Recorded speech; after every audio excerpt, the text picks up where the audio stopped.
Tell me pretty lies, look me in the face.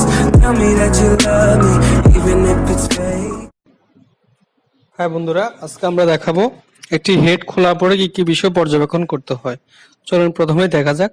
হেডের প্রথম যে বিষয়টা দেখবেন সেটা হলো বাল্বের আশেপাশে কোথাও কোনো ক্ষতিগ্রস্ত এবং স্ক্র্যাচ পড়ছে কিনা। যেটাতে আপনি আইতে দিচ্ছেন সেটা হলো ইনটেক বাল্ব, আর যেটা ছোট সেটা হলো এক্সস্ট কিনা।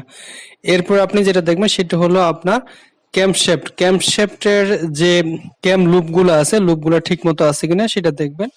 লুপগুলো দেখার পর আপনার নাটের যে গার্ডগুলো আছে সেগুলো ভালো করে দেখবেন, এইগুলো যাতে ক্যাম্পে কোনো টাল আছে কিনা সেটা দেখবেন। তারপর যাবেন আপনার ইনটেক ম্যানিফোল্ড সাইডে, ইনটেকে যে ম্যানিফোল্ডের যে গ্যাপগুলো আছে সেগুলো ভালো করে দেখবেন। সাথে সাথে এক্সস্টের যে বিষয়টা আছে কোথাও কোনো